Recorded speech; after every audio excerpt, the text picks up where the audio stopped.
Shalom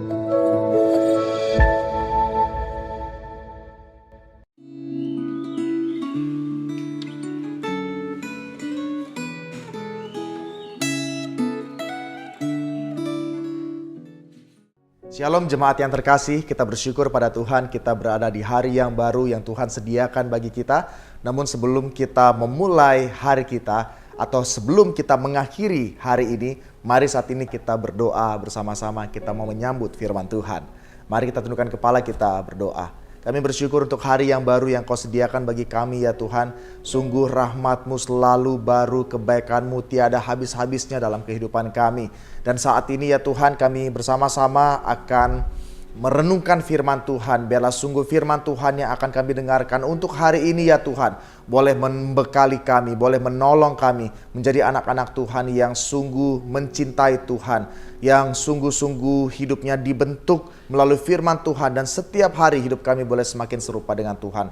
Tolong setiap kami ya Tuhan, karena kami siap untuk mendengarkan firman-Mu. Hanya di dalam nama Tuhan kami Yesus Kristus kami berdoa dan mengucap syukur. Amin.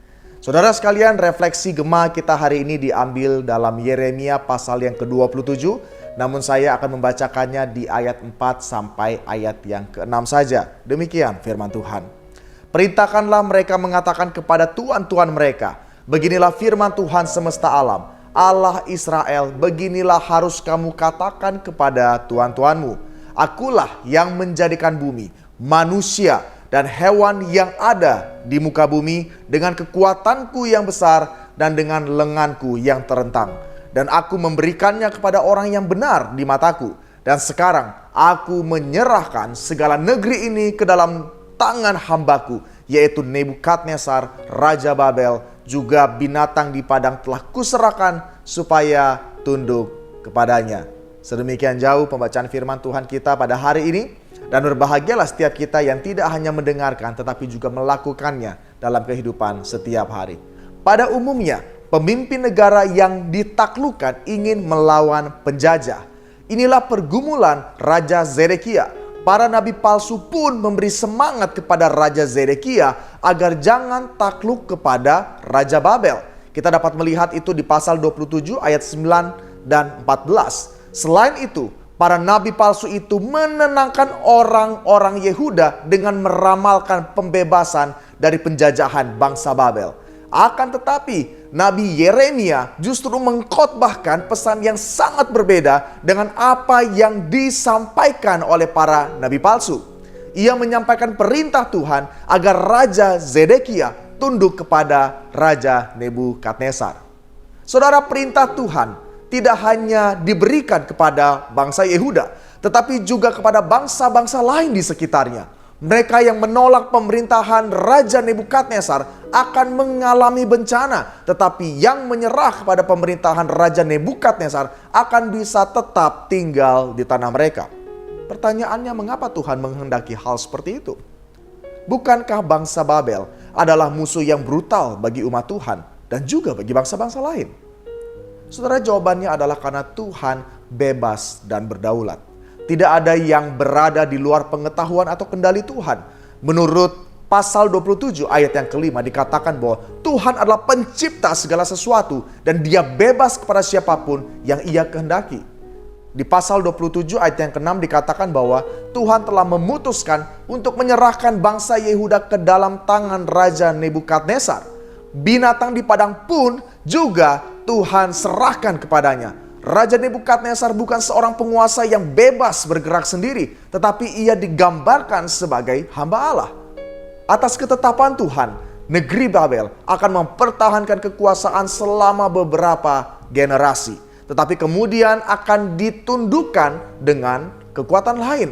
Segala sesuatu yang terjadi pada orang Yehuda, betapapun sulitnya, masih dalam kendali Tuhan. Saudara, bacaan Alkitab hari ini memberikan kesimpulan bahwa tunduk kepada bangsa Babel berarti tunduk kepada Tuhan yang telah mengatur kebangkitan Babel, penaklukan Yehuda, dan kehancuran Babel.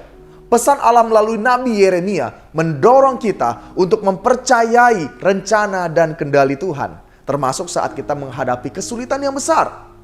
Apakah Anda meyakini bahwa pemimpin-pemimpin bangsa di dunia saat ini ada dalam kendali tangan Tuhan. Apakah kita percaya bahwa pemimpin bangsa kita saat ini ada dalam kendali tangan Tuhan? Biarlah firman Tuhan hari ini boleh menolong kita semakin mencintai Tuhan, percaya akan kedaulatannya, dan kita hidup aman di dalam tangannya. Demikian renungan kita hari ini. Mari kita tundukkan kepala, kita berdoa. Kami bersyukur ya Tuhan, di tengah situasi yang mungkin kami tidak ketahui, di tengah situasi yang saat ini mungkin sedang kacau balau, mungkin ada di antara kami yang sedang mempertanyakan pemerintah yang ada di atas kami. Tapi kami ya Tuhan percaya dan kami yakin bahwa pemerintah yang ada saat ini bersama-sama dengan kami, yang Tuhan percayakan adalah orang-orang yang Kau percayakan untuk memimpin kami, memimpin bangsa ini. Ajarkan kami senantiasa ya Tuhan, di tengah-tengah situasi yang mungkin kacau balau, ada kedaulatan Tuhan dan ada Tuhan yang memegang kendali atas segala sesuatu. Dan biarlah ketika kami meyakini bahwa Engkau Allah yang memegang kendali atas segala sesuatu, kami boleh aman, kami boleh teguh di dalam-Mu. Kami serahkan masing-masing kami Tuhan ke dalam tangan-Mu, kiranya kami senantiasa percaya dan yakin Engkau Allah yang berkuasa. Hanya di dalam nama Tuhan kami Yesus Kristus kami berdoa dan mengucap syukur. Amin. Demikian renungan kita hari ini. Tuhan memberkati.